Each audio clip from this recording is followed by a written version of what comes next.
Queridos filhos e filhas da igreja, nós temos então essa alegria anual de no primeiro mês do ano, janeiro, nós meditarmos sobre esse grande baluarte da Igreja Católica e, consequentemente, daquilo que nós entendemos ou conhecemos como civilização ocidental. E vou explicar por quê. Hoje, por causa do declínio da cultura, é lamentável que, por exemplo, no Brasil, a gente fala de Santo Antão e as pessoas nem saibam, né, do seu contributo para com todo o Ocidente. Então, vamos falar as coisas elementares, de maneira resumida, claro, né, senão teríamos que dar um curso só sobre isso. Mas vejam, Santo Antão é conhecido como o pai do monaquismo ocidental. Na língua portuguesa, nós temos duas palavras para isso, viu, gente? Monaquismo e monasticismo são a mesma coisa na língua portuguesa, no dicionário. Monaquismo e monasticismo. Daí vem a palavra monge ou monja, que são pessoas que abraçam uma vida contemplativa e uma vida de cenóbio, isto é, uma vida cenobita. A palavra cenóbio quer dizer de comunidade. E ali, vivendo em comunidade, essa turma se santifica de maneira isolada do mundo, né? Em poucas palavras, esta é a vocação monástica, né? É uma vocação que não é para todos, é um chamado específico de Deus para algumas pessoas, para santificar a si mesmas e o próprio mundo com o seu estilo de vida consagrado, contemplativo. Bem, Santo Antão, ele é conhecido então como o pai do monaquismo ou do monasticismo cristão ocidental. Ele nasce no Egito, no século III, um pouquinho perto até de nossa querida amiga, né, Santa Filomena, porque ele é do ano 251, né, então eles são quase que contemporâneos, só que Santa Filomena na Grécia e Santo Antão no Egito, né. Com 20 anos, uma idade razoável, com 20 anos, Santo Antão perdeu seus pais. Então ele fica órfão. Os pais dele eram pessoas muito bem de vida, né, no sentido material da coisa. Tinham grandes propriedades. Se não me falha a memória, isso eu não anotei, mas se não me falha a memória, uma das propriedades dessa família equivalia a 800 hectares. É muita coisa. 800 hectares de propriedade e gado, né, gado grosso, gado pequeno, ou seja, porcos, ovelhas, bois, né? Eram pessoas muito abastadas. E quando os pais dele então morrem e ele tem 20 anos, fica ele e a irmã dele, né? Mas o maior legado dos pais de Santo Antão foi deixar para ele e para a irmã uma grande herança, que não foi o dinheiro, que foi a educação e a fé cristã logo nos primeiros séculos. Então aqui já fica a primeira coisa que nós cantamos aqui no Salmo, né? Uma geração conta a outra, que os pais digam para seus filhos as grandes obras, as maravilhas do Senhor, e nós cantáramos de maneira insistente: não vos esqueçais das obras do Senhor. Ou seja, às vezes vocês se preocupam muito em deixar uma vida mais confortável para os seus filhos, e é lícito que vocês queiram e lutem para fazer, mas os seus filhos, a grande maioria deles, vai moer quase tudo que vocês deixaram, né? A gente deixa um patrimônio, não dura nem a segunda ou terceira geração. A grande maioria, salvo raríssimas exceções, moem aquilo que os pais construíram, né? Basta você olhar um pouquinho para a história, você vai ver, né? Os pais se matam para construir um grande império, os filhos e os netos acabam com tudo, né? Então, a grande herança que você vai deixar para o seu filho, para a sua filha, para o seu neto, para a sua neta, é a fé católica, né? Essa dinheiro no mundo nenhum é capaz de pagar, e também o tempo não pode apagá-la, porque ela redunda para a eternidade. Os pais de Santo Antão tiveram essa preocupação. Santo Antão, ele teve uma vida muito longeva. Ele morreu com 105 anos de idade, viu bem, né? Morreu com 105 anos de idade. E como Deus tem seus caminhos, né? Depois dos 20 anos, Santo Antão tinha o batismo, mas era aquele católico ainda mais para frio, né? Aquele católico ainda morno, como esses católicos de IBGE que nós temos por aí, né? Tem um monte de católico de IBGE que foi batizado, crismado, não sabe nem o básico da fé católica, depois vira um ótimo protestante, né? Então, um dia ele entrou na igreja e ele ouviu a proclamação da palavra, mais precisamente do evangelho, quando Jesus dizia na missa naquele dia, através da boca do padre: se você quiser ser perfeito, vai, vende tudo que você tem e dá para os pobres. Aquilo queimou tanto o coração de Santo Antão que ele nem esperou a missa terminar. Ele foi lá para a casa dele e já começou a negociar a venda de tudo. Resolveu vender tudo. Se colocou, de fato, no lugar daquele jovem rico do Evangelho, né? Só que o jovem rico disse não, né? No final. O jovem rico observava os mandamentos, mas na hora H, o jovem rico falou, não, eu não estou pronto para desfazer de tudo. Mas Santo Antão se colocou no lugar do jovem rico e falou, eu vou vender meus bens. E deixou uma pequena quantidade de dinheiro, uma pequena soma, para a formação da irmã dele, né? E assim entrou para a vida religiosa e doou a parte dele todinha para acabar com o sofrimento dos mais pobres. Interessante, né? Ele levou o Evangelho muito a sério. Depois de um certo tempo, Antão vai meditando a palavra e ele vê mais uma palavra de Deus, que era Mateus 6,34. Quando o nosso Senhor Jesus Cristo diz assim, não vos preocupeis, pois, com o dia de amanhã, porque o dia de amanhã terá as suas próprias preocupações e a cada dia basta o seu cuidado. Santo Antão meditou sobre essa palavra e aquilo que nós rezamos no Pai Nosso, né? Panem nostrum quotidianum da nobis odie. O pão nosso de cada dia nos dai hoje, nem o de ontem nem o de amanhã, né? Mas o de hoje, porque a cada dia basta o seu cuidado. Naquele momento, Antão então deu mais um salto. Ele falou, não, eu guardei um pouquinho para minha irmã, eu vou conversar com ela. Entraram numa negociata e até o da irmã deu tudo para os pobres e colocou as irmãs num grupo de mulheres consagradas e falou, vocês vão cuidar dela o resto da vida. E ela também decidiu ser uma consagrada, ou seja, os dois se converteram de uma forma incrível, confiando na providência divina. O Espírito Santo ilumina então ele e a irmã, eles abandonam todas as coisas da terra para viver como eremitas, né? Na língua portuguesa, eremita também, quem não conhece a palavra, eremita é aquele que vive uma vida de isolamento, né? A palavra eremos, em grego, quer dizer deserto. Então, uma vida desértica. Então, se você é uma pessoa que escolhe viver uma vida isolada, uma vida de contemplação, você é um eremita, né? Por isso também fala que quem vive no deserto é um ermitão, porque eremos em grego quer dizer deserto, e por isso que em português nós usamos essa palavra. Então, os dois abriram mão de tudo. Depois, Santo Antão sente-se chamado a viver num local mais isolado ainda, e ele escolhe para morar e viver os túmulos de um cemitério. Exatamente isso que você está ouvindo. Aquele que era abastado, tinha gados, era o rei do gado, né? Resolveu morar nas catacumbas. E as pessoas diziam para ele, não, ninguém quer ir para lá, Antão, porque lá tem assombrações que aparecem, né? O Antão falou, deixa de ser supersticioso, não tem nada de assombração. A única coisa que tinha lá que atrapalhava ele eram duas coisas. Os mortos, com certeza não, né? Porque morto não incomoda ninguém, né? A gente tem que ter medo dos vivos, esses são perigosos. Você não põe cerca elétrica para defunto, né? Você põe para os vivos. Mas veja que interessante, ali tinha dois inimigos. Santo Antão tinha como inimigo os demônios, que já vou explicar, e as cobras, era cheio de cobra, mas ele amansou as cobras também, viu? Então, ele viveu aqui naquele local, naquele cemitério, só que ele não tinha ali, né, mantimentos. Ele mandou construir um muro naquele lugar, para rodear o cemitério, e viveu na penitência e na meditação. E as pessoas, vendo que ele queria ser de Cristo e ajudou os pobres, as pessoas eram agradecidas, falavam, esse homem é um homem de Deus. Então as pessoas levavam para ele pão. Para você ter uma ideia, Santo Antônio viveu até, que é Antão, mesma coisa, tá? Antônio, Antão, quando eu falar, é a mesma coisa. Santo Antônio viveu até os 105 anos, gente, comendo pão, bebendo água e comendo sal. É isso mesmo que você ouviu. Comendo pão, bebendo água e comendo sal. Viveu mais que muita gente que faz até dieta aí, né?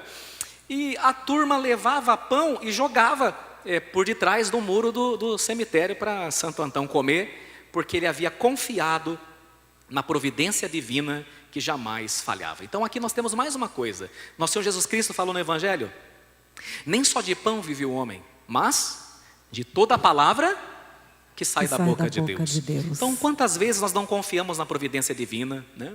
Quantas vezes a gente fala, vão faltar alimentos, comida para mim, eu vou ficar na berlinda, vou ficar sem providência, sem provisões. Não é verdade. Santo Antão nos ensina que a providência divina jamais falha. nem que Deus tenha que suscitar outras pessoas em alguns momentos da nossa vida que vão dar o pão para nós, como já aconteceu com muitos de vocês, né? Me lembro na minha infância, quando meus pais ficaram desempregados, alguém da igreja trouxe cesta básica para nós, mas nunca faltou nada, né? E assim a igreja também aqui, na Santuário Santa Filomena, atendendo tantas famílias, Deus não deixa faltar o necessário, né? E Santo Antão nos ensina então a confiar na providência divina, que jamais falha, e a sermos menos desapegados das coisas do mundo. E uma vez, quando estava se penitenciando no túmulo, porque Santo Antão se penitenciava com duras penitências, né? Uma multidão de demônios deu uma surra com tanta violência em Santo Antão, que ele caiu como morto. Então, quando a turma foi levar pão para ele, para jogar por cima do muro, viram que ele estava, aspas, morto, né? Quando todos choravam seu falecimento, eles tinham levado ele para enterrar, Antão acorda, fica bravo, né?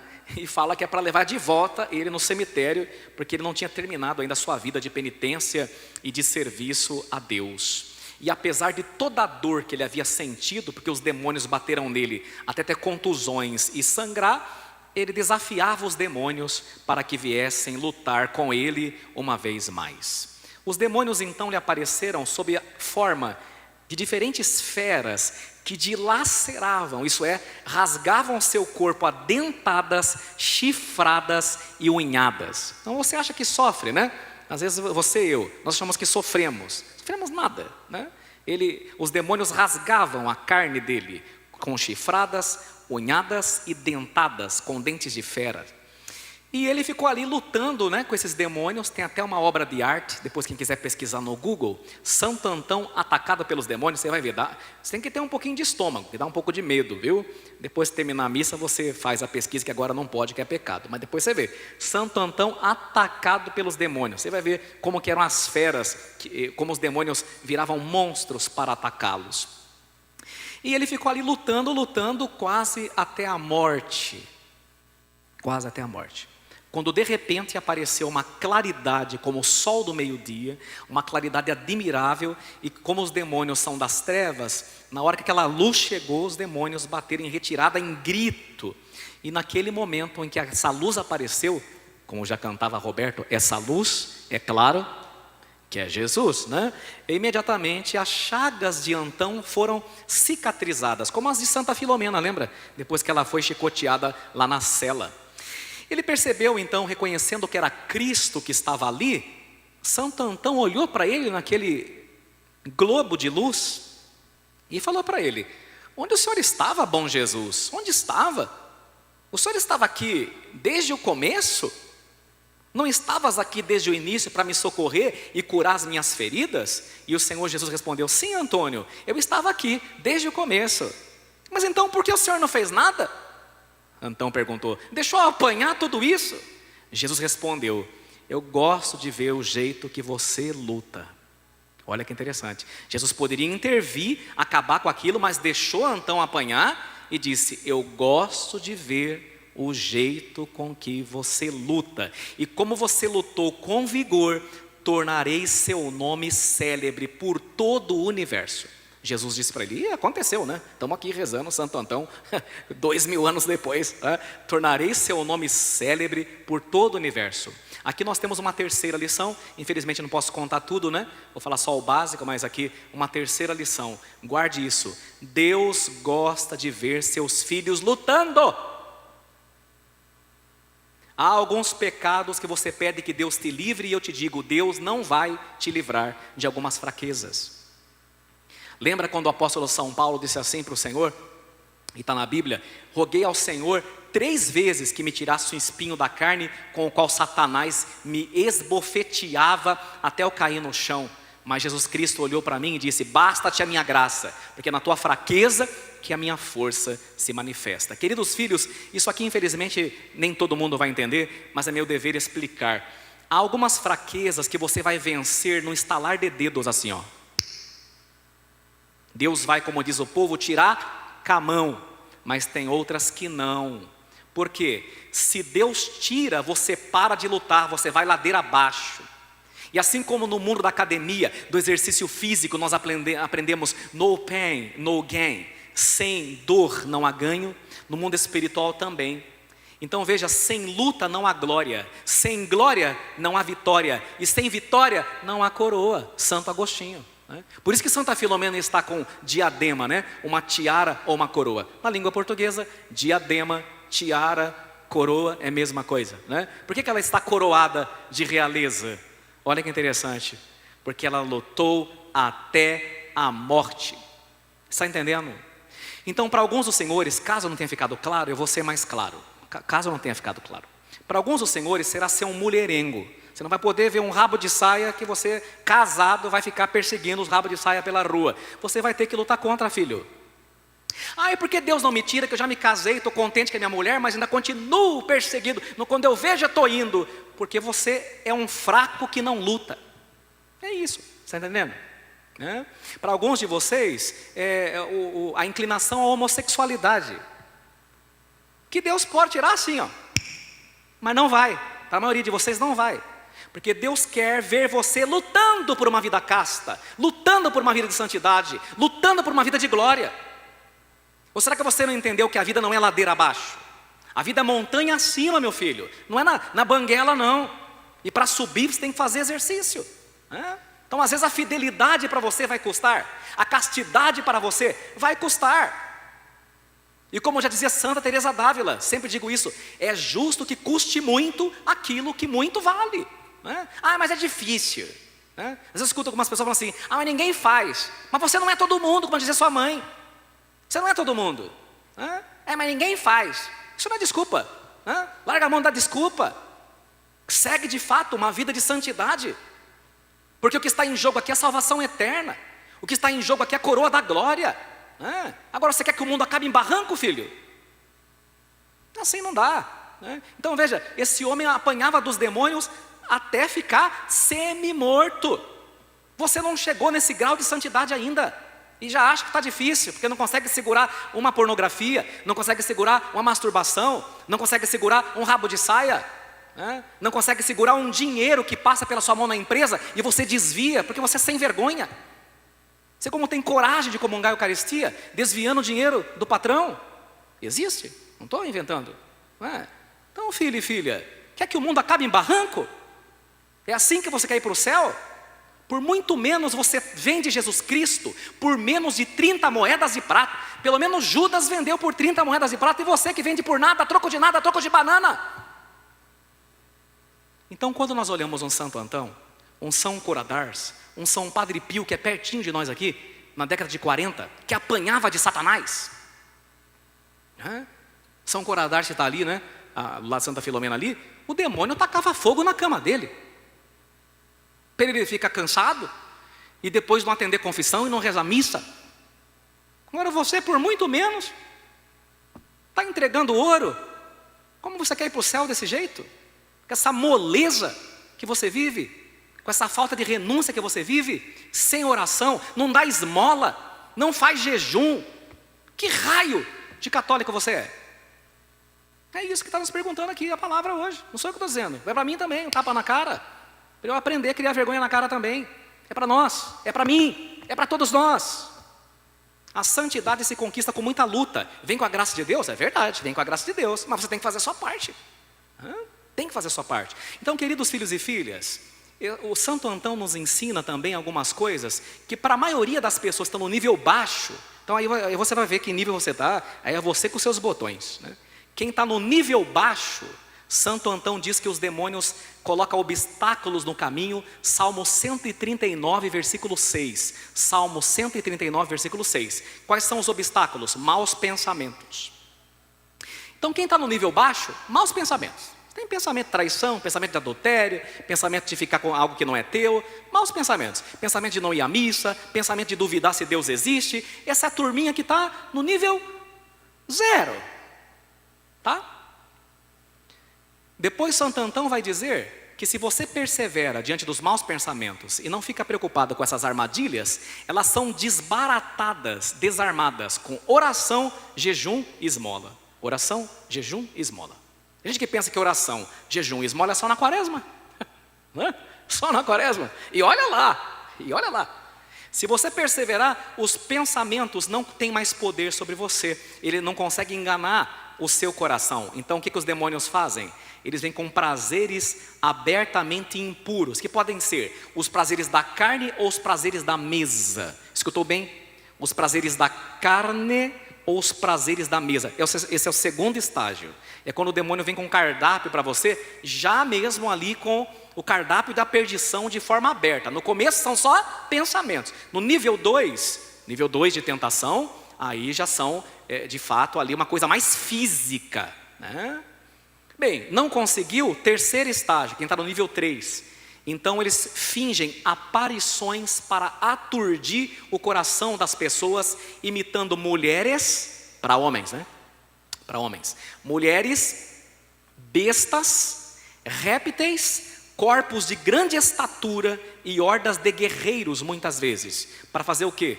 Com que a pessoa fique com medo. Então a pessoa no nível 3 de santidade, ela já começa a ver aparições do demônio, já é outro nível. Porque as duas primeiras não funcionaram. Então às vezes você é ingênuo de falar assim, ai, mas por que essa turma que está aí no mal, não acontece nada para elas? Porque elas já são do demônio. O demônio não vai assustar essa turma que eles correm para a igreja. Gente, quando gaveta começa a abrir em algumas casas, vulto começa a aparecer, eu falo por experiência própria. Para onde que a turma corre? Para o padre. Vai chamar quem? Um padre. Você acha que o demônio quer isso? Claro que não. Então, para a maioria das pessoas, o demônio não faz esse tipo de ataque. Está entendendo? Ele fica na surdina. Então ali, uma mulher que passou, você é casado, ela deu bola para você, né? Uma foto no Instagram sensual. É isso aí. Para a turma que está mediana. Agora, para a turma mais santa, não. Aí ele começa a fingir aparições. Começa também a dizer falsas profecias, para que você tenha medo do futuro e desconfie da bondade de Deus. Em outros casos, imitam fantasmas. Fantasmas. Que Santo Antão fala que desaparecem se você faz o sinal da Santa Cruz. Olha que interessante o poder do sinal da Santa Cruz. Tudo que eu estou falando aqui não é coisa minha. Ensinamento de Santo Antão, lá do começo do cristianismo, né? Faça o sinal da Santa Cruz com bastante frequência, né? Os demônios somem, as aparições desaparecem e os maus pensamentos vão embora. Vamos fazer juntos? Vamos fazer o sinal da Santa Cruz. Isso tem um poder que você não tem ideia, né? Tem um poder que não tem ideia. E aí ele vai dizer que os demônios são extraordinariamente sem vergonhas, né? A palavra é desavergonhados. E se nesse nível que eles começaram aí a vulto, mexer gaveta, quebrar copo, você persevera na oração, então o que eles fazem? Eles podem aparecer um pouco mais alto do que o teto, gordos, corpulentos. Mas Santo Antão vai dizer, para nos assustar com o espetáculo, porque cão que ladra não morde. Você entendeu? Então ele fala assim, não tenham medo, confiem em nosso Senhor, porque Ele é maior do que tudo isso. Como eu fico com dó quando eu vejo alguns católicos que têm tanto medo do demônio, que parece que o demônio é mais forte que Cristo na cabeça dele. O demônio é um cachorro amarrado, e Jesus Cristo é o Deus Todo-Poderoso. E agora, finalmente, sossegadamente, posso terminar. Por fim, Santo Antão revelou com sua experiência, com tantos milhares de demônios, as 3 armadilhas que Satanás usa para nos roubar a alegria e a paz. Santo Antão nos ensina as 3 armadilhas que Satanás usa para nos roubar a alegria e a paz. E quais são? A primeira, mágoa e rancor pelo passado. Vou repetir, mágoa e rancor pelo passado. Quantas pessoas não conseguem progredir na vida, não vão para frente, estão ficando doentes, porque tem mágoa e rancor pelo que fizeram no passado, não é verdade? Ou pelo que fizeram com elas. Elas não conseguem se perdoar. E não conseguem perdoar também o que lhes aconteceu. Essa turma fica triste, deprimida, sem alegria e sem paz. Então, meu filho e minha filha, seja mais inteligente. Entregue seu passado ao sangue preciosíssimo de Jesus. A segunda, que nos rouba a alegria e a paz. Medo e ansiedade pelo futuro. Olha, gente, isso daqui no século 2, hein? Medo e ansiedade pelo futuro. Aí o que vai acontecer? Aí se minha mãe morrer, Aí se eu ficar de cama, aí e se eu não conseguir, né? A cada dia bastam suas próprias preocupações. Confia no Senhor. E a terceira, muito interessante também, muito atual, embora faça 2000 anos. A terceira, que rouba a alegria e a paz. A ingratidão pelo presente. Olha, a ingratidão pelo presente. A pessoa não é agradecida pelo que ela tem hoje. Sempre está de olho no que não tem. Ou então está de olho naquilo que perdeu. E nunca é capaz de dizer, Senhor, obrigado por hoje, Senhor. Obrigado por eu estar vivo, Senhor. Obrigado pelas pessoas que eu pude encontrar hoje, Senhor. Eu sou grato, Senhor. Se nós fôssemos mais gratos, nós viveríamos um pedacinho do céu na terra, né? Como somos ingratos pelo presente, minha gente. Então, ficam aí, né? As três, um homem que conheceu os demônios de perto, nos ensinou 3 armadilhas que Satanás usa para nos roubar a alegria e a paz. Mágoa e rancor pelo passado. Medo e ansiedade pelo futuro. Ingratidão pelo tempo presente. Uma última observação. Depois de Antão, que foi se isolar, a turma quis virar monge também. Aí começou um monte de monastério a ser fundado em todo mundo, né? Por isso que ele é o pai dos monges, né? E as abadias foram criadas depois disso. Nós temos, por exemplo, 2 abadias muito importantes. A de Westminster, na Europa também, né? E a abadia de Cluny, na Europa, na França. Essas abadias do século 11, 12 e 13, a Idade Média, eram verdadeiros oásis no mundo que se perdia. Dentro daqueles murais, você tinha ali o germen do curso de economia, né? Do curso de direito. Você tinha ali os melhores cafés, os melhores chocolates, os melhores vinhos e as melhores cervejas feitos pelos monges, porque eles rezavam e trabalhavam. Ora et labora, reza e trabalha. Hoje nós não teríamos muita coisa no mundo hoje, nem o curso de direito, nem o curso de enfermagem, nem o curso de economia, nem a maioria dos chocolates que você conhece, cerveja, vinho, se não fossem os monges. Porque não dá para contar a história da civilização ocidental sem contar a história do monaquismo no Ocidente. Santo Antão, rogai por nós. Desculpe a aula, mas como é só uma vez por ano, tem que dar, porque o povo perece por falta de conhecimento.